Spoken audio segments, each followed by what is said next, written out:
अब संविधान क्या होता है और संविधान के अंग क्या क्या होते हैं। प्रमुख रूप से जो संविधान होता है, संविधान के होते हैं 3 अंग। कितने अंग होते हैं? 3 अंग। और 3 अंगों में जो सबसे पहला जो अंग है यानी पार्ट्स होता है, कानून के 3 भाग होते हैं। कानून के कितने भाग होते हैं? 3। और 3 भागों में जो सबसे पहला भाग है वो है विधायिका। क्या है भाई? विधायिका। विधायिका, कार्यपालिका और न्यायपालिका।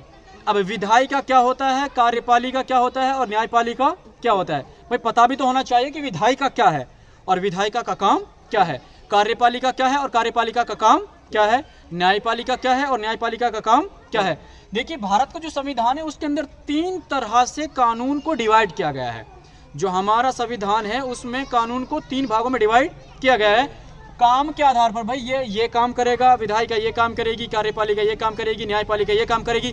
काम को एक सिस्टमेटिक चलाने के लिए, बिना किसी डिस्टरबेंस के काम को सुचारू रूप से करने के लिए क्या बना दिया? संविधान को 3 भागों में क्या कर दिया? बांट दिया। अब विधायिका क्या होती है?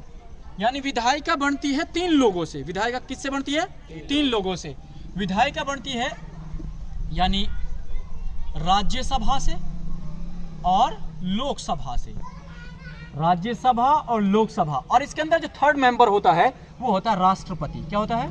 राष्ट्रपति।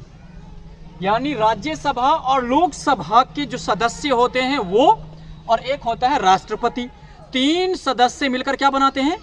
विधायिका। क्या बनाते हैं? विधायिका। विधायिका को दूसरे शब्दों में हम संसद भी कहते हैं। क्या कहते हैं? संसद। यानी संसद का जो सबसे बड़ा जो अंग है वो क्या है? विधायिका है। क्या है? विधायिका। अब इसके अंदर होता क्या है? देखिए, राज्यसभा और लोकसभा ने मिलकर जो अधिनियम बनाया। क्या बनाया? जो अधिनियम। क्या रखा जाता है? प्रस्ताव रखा जाता है। और उस प्रस्ताव के ऊपर जो अधिनियम बना है, अधिनियम का मतलब होता है एक्ट। क्या होता है अधिनियम का मतलब? एक्ट। और एक्ट का मतलब होता है कानून। क्या होता है? कानून। यानी जब राज्यसभा और लोकसभा के सदस्य मिलकर किसी कानून के ऊपर सहमति दे देते हैं तो उस सहमति के ऊपर लास्ट में जो सिग्नेचर होते हैं वो राष्ट्रपति के होते हैं। क्या होते हैं? राष्ट्रपति के। यानी ये राज्यसभा और लोकसभा के लोग मिलकर एक एक्ट लागू करते हैं और इन्होंने अपना एक्ट का जो मसौदा है वो तय करके कहाँ कर देते हैं? राष्ट्रपति के सामने। तो अंतिम मोहर कौन लगाता है? राष्ट्रपति लगाता है। राष्ट्रपति का सिग्नेचर होते ही वो अधिनियम बन जाता है। क्या बन जाता है? वो अधिनियम बन जाता है, वो कानून बन जाता है और वो कानून पूर्ण रूप से लागू कर दिया जाता है।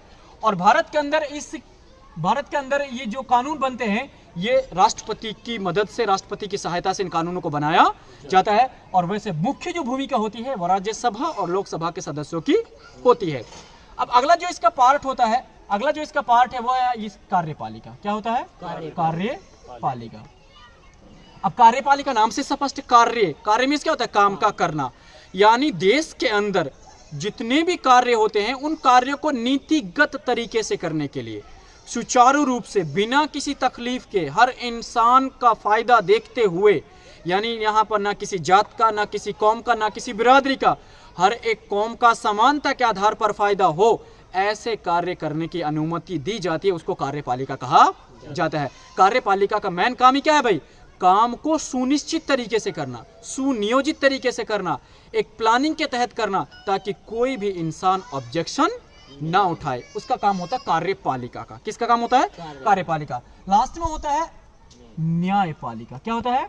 न्यायपालिका। ठीक है, ये एक संक्षिप्त विवरण है। न्यायपालिका क्या होता है? न्याय मींस क्या होता है? जस्टिस करना, इंसाफ करना।